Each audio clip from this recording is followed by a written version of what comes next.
Authors Over 50, Writing in Life's Sweetest Third. Authors Over 50's weekly podcast celebrates writers and their journeys to publication. Writing after 50 is a whole story on its own, so let's skip to life's sweetest third and talk with authors about their journey from pen to publish. Welcome, I'm Julia Daly, your host, and I invite you to listen to interviews with writers who've achieved their goal of publishing a book just later in life. We've seen award lists for under 30 or under 40, but I've yet to see lists for those who've achieved a significant milestone of their own, launching a new career and publishing their first book after the age of 50. We will hear about these authors' inspirations, struggles, strategies, and the smell of that first book. These writers' journeys inspire me because I'm one of them. My guest today writes her story of joy and sorrow mixed with humor and rage as both mother and advocate for her injured daughter, Jenn.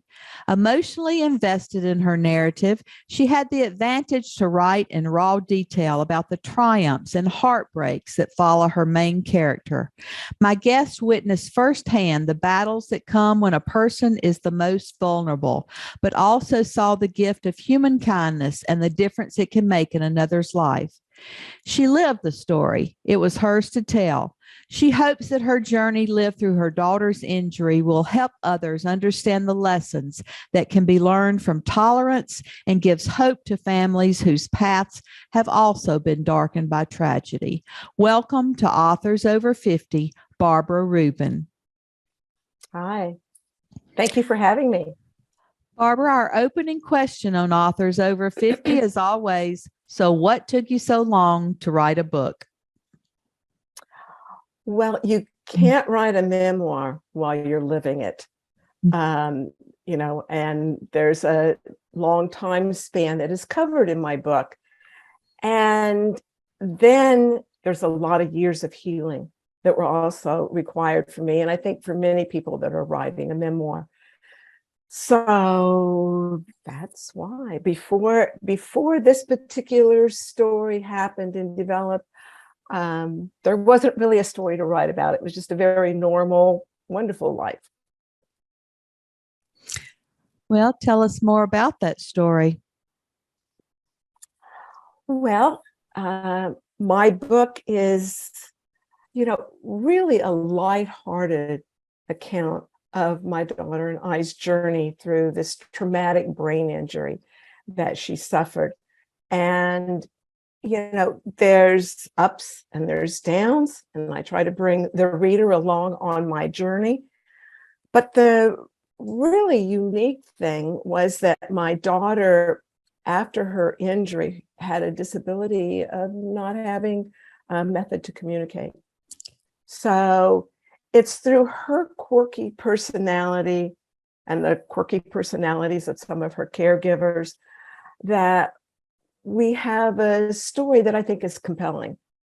And it was just too beautiful a story not to write. Well, once you wrote this book, how did you proceed? Did you search for an agent, decide to use a hybrid, a small press, or did you self-publish? Well, I had a friend who listened to my story verbally. I was telling it. And he was, you have to write this book. And I did. And so I wrote the book first.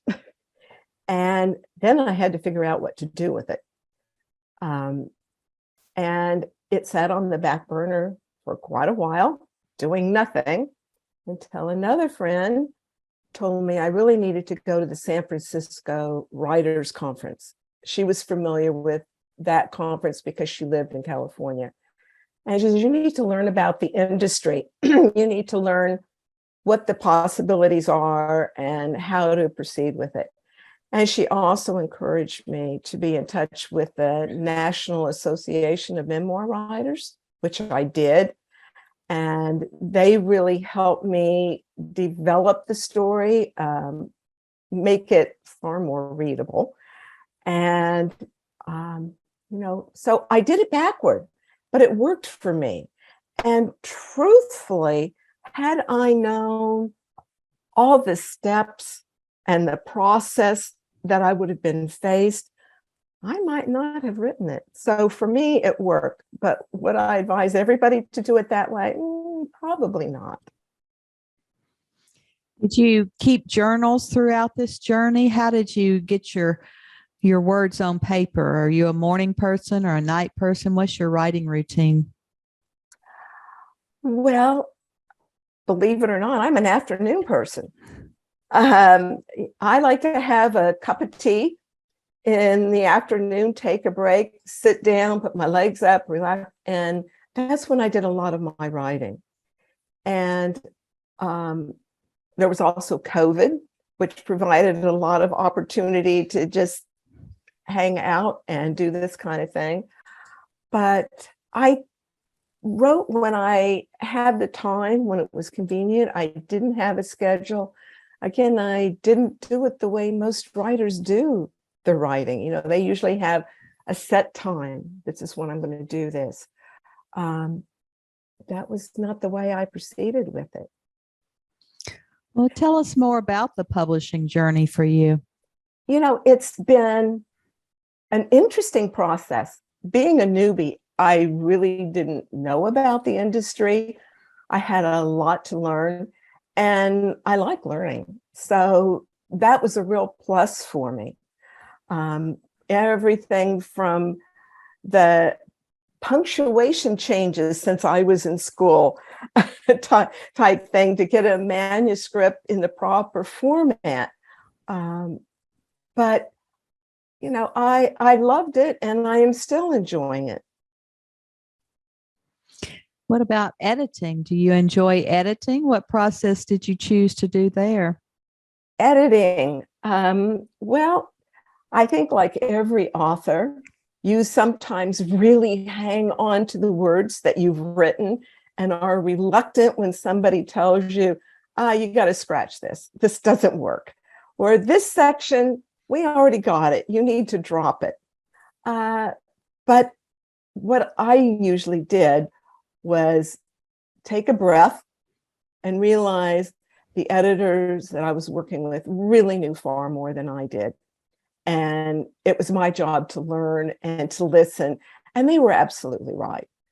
There were just a few words or phrases that I really hung on to. And it's like, no, that has to be in there because that's really the way I felt.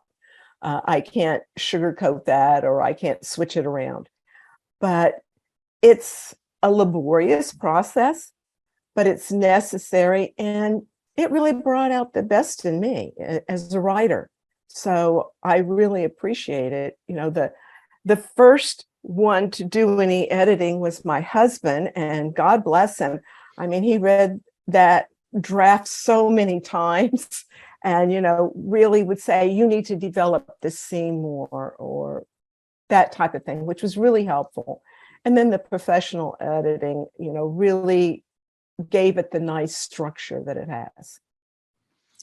Well, sometimes people find when they write memoir, their family doesn't support it because it's too raw, and they're concerned about it being out in the world. Did you find that with your family, or was your family totally supportive of the process?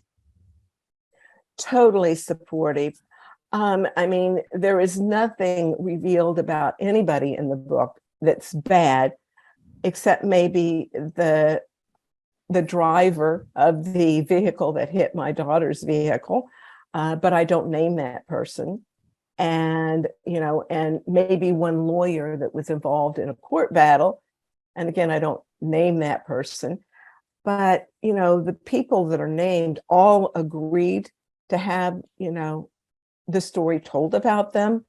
And, for most of them, they got to see what I was going to write about them before I put it in there, to make sure they approved of what I was saying, because it does get very personal, not in so much my family's life, but in the lives of her caregivers. And, it really exposed their families as well as mine to the public. And they were all very gracious in, letting me tell this story and it's their story also. Well, why don't you tell us a little bit more about the book and then read from it so that we can hear your tone and voice in the book? Okay. My 17-year-old daughter was in an automobile accident and sustained a traumatic brain injury. She was in a coma for several days. And again, when she awakened, she had this unique disability of not being able to communicate or understand communication. She also had to relearn all of the basic life skills. So it was like she woke up in a foreign country or planet, actually. So how do you go about helping somebody rebuild a life when you can't talk to them and they can't understand what you're saying? And that's where the story gets really interesting, and it's complicated, and there's a lot of twists and turns. And the way we went about doing that worked for my daughter. And she was able to connect with people and capture their hearts, and in some cases have a profound impact on their lives. Okay, so I say that, there's a lot of ups and downs. There's obviously the hard parts. And I would like to read a fun part. However, that gives too much away. I want the reader to find that on their own.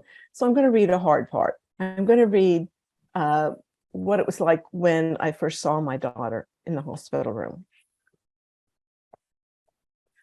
I'd never witnessed a person in critical condition, so I was unprepared for the sight awaiting me as I entered Jenn's room.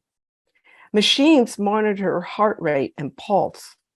Tubes were hanging from various parts of her body.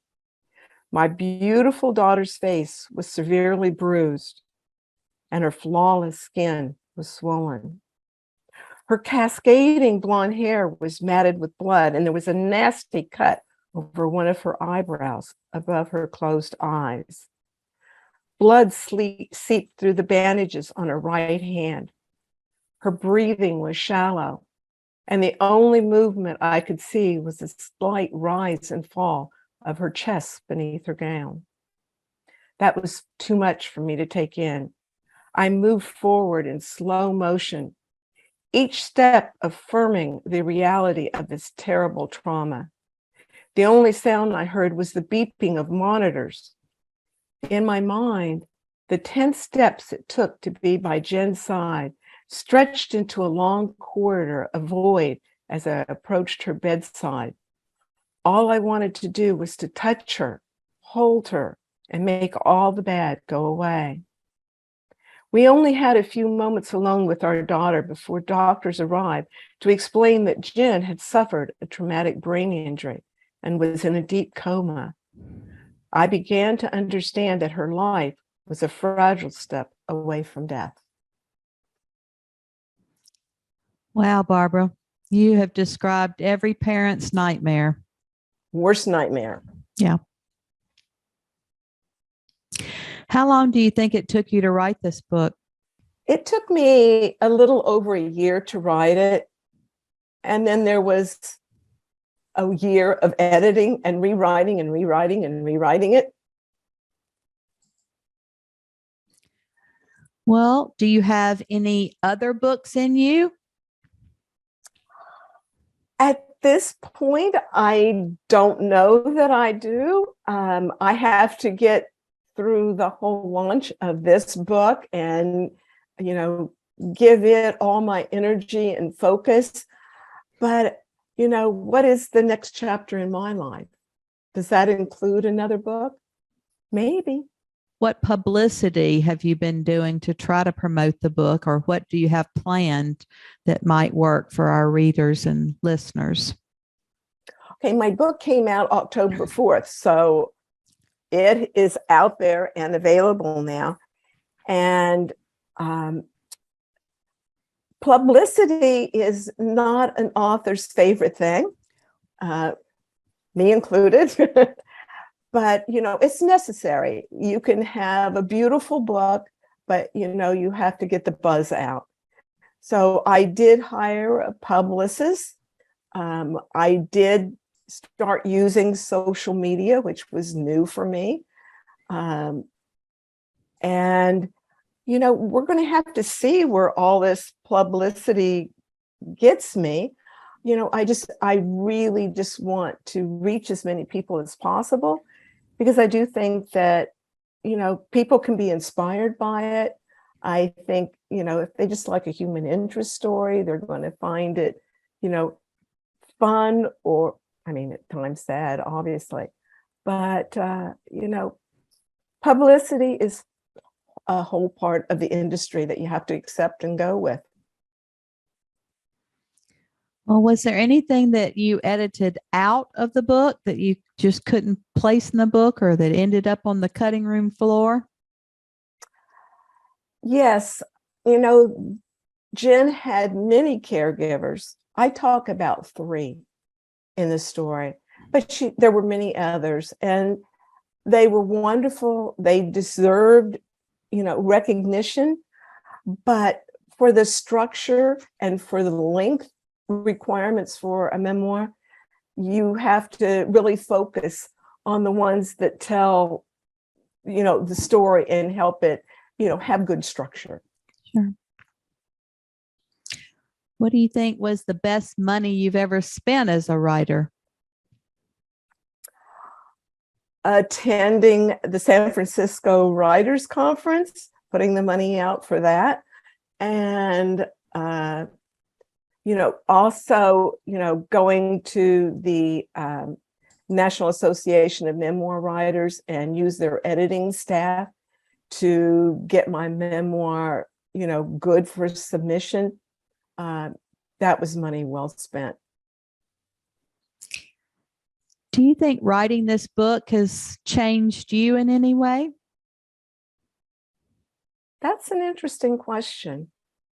I really appreciate other authors and their work. I've always been an avid reader, but, I always just read the words and didn't understand what all was behind that process. And so I have a greater appreciation for, other authors and the work that has gone into their books. As for me, I learned things as I wrote the memoir. And some people write a memoir as a healing device. That was not the case for me. But in wanting to get the story right, I interviewed all the main characters in the story. And I found out things that I didn't know about my daughter. And I really appreciate having that, as more of her story, understanding her better. So those are the kind of things that I got from it, I think. Do you ever Google yourself or read reviews? And how do you deal with the bad ones or the good ones? Of course I do. I've been warned, don't do it and don't read the bad ones and all that. But, to me, I can learn as much or more from a bad review. So far, I've only had one that you would consider a bad review. And I understood where that person was coming from. And, they were angry. I assumed they were a brain injury survivor, and they didn't have some of the advantages that my daughter had. I have to appreciate that.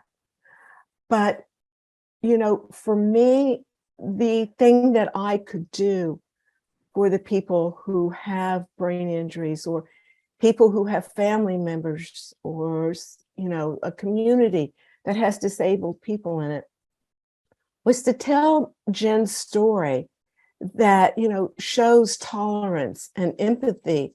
And that would be my contribution to other survivors and families and communities. I I don't have enough money to help them financially. I wish I did. I'm not an activist. Maybe I should be, but this is my way of giving back. So, but reading the good reviews, I love the different takes that people get from the book, because not everybody, has the same impressions or zeroes in on the same little thing. I'm like, wow, they really picked up on that point. I thought that was pretty subtle. I didn't know if anybody would really catch that. So I do like reading those reviews. Well, if someone writes a review and it's a legitimate concern or something they didn't understand or didn't like, I understand those.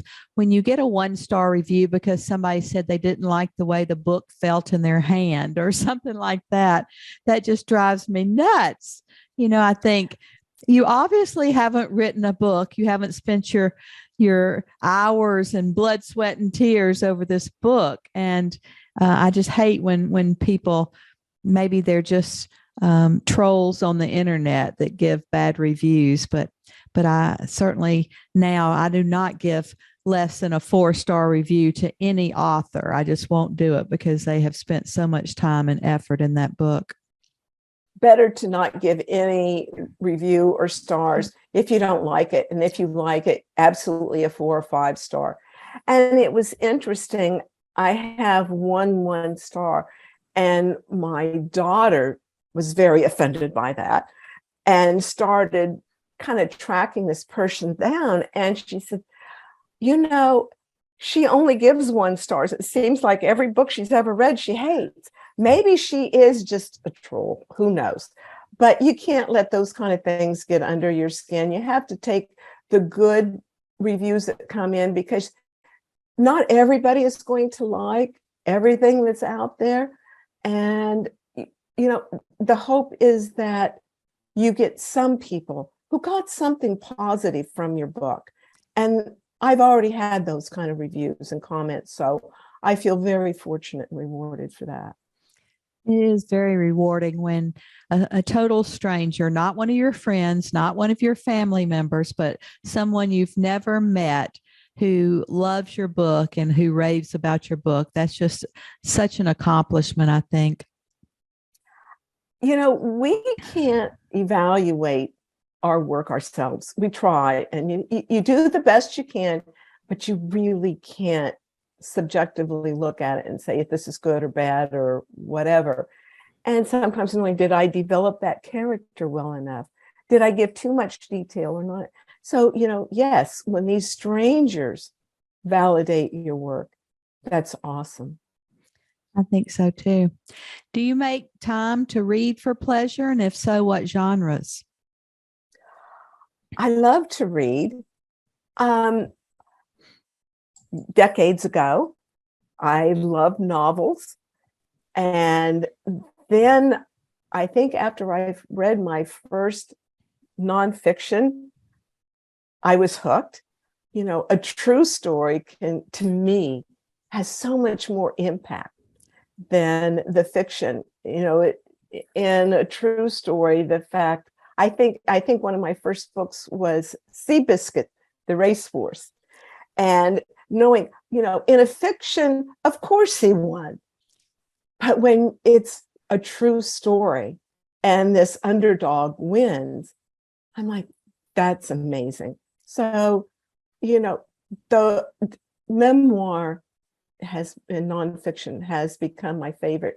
But I do like a good medical mystery or a book. John Grisham's books involving the law, I find fascinating too. My husband never read fiction until just recently, and he has devoured all of John Grisham's books. So he's really into the legal thrillers. Yeah, because to me, there's a lot of aspects of the law I don't know anything about. And I know that he was a lawyer before author. I don't know if he still practices law or not. I doubt it. He's too busy writing books. But I know he's giving us a glimpse into that whole profession and how the courts work and all that. And so to me, those are kind of stories that have a lot of truth to them. I agree. Well, Barbara, always our last interview question on Authors Over 50 is, our writers over 50 are a unique group. Do you have any advice for writers 50 and above? Yes, we've had 50 years to acquire wisdom and experiences, but now we're all too short on time. There's no time to procrastinate or let fear of failure paralyze you. If you love to write, you need to do it. And my advice is to make sure you enjoy it, have fun, and keep fun in the process. Too many authors I know really started burning themselves out when it came to launching their books. They were trying to just do too much and were exhausting themselves. And I kind of refused to do that. After a point, my book has to sell itself. And to me, life is too short. I have to enjoy this journey. So, if you're getting writer's block or you are feeling frustrated with the process, take a break, go for a walk out in nature, refresh yourself, and, go to a celebratory dinner because you finished a chapter. And, bottom line, pamper yourself. You deserve it. Well, I think that's great advice for us today, and we just appreciate you being with us and sharing your and your daughter's story with us today. And we're happy to say that you're now one of our Authors Over 50. Thank you for having me. Thank you for joining us today. Please look for Authors Over 50 every Thursday, when we will have conversations with accomplished debut novelists over the age of 50. Please subscribe and share with a friend, and check out my own publication journey after 50 at www.juliadaily, that's DAILY, like dailynewspaper.com. Until next time, keep reading and writing, and remember, it's never too late to fulfill a dream in life's sweetest third.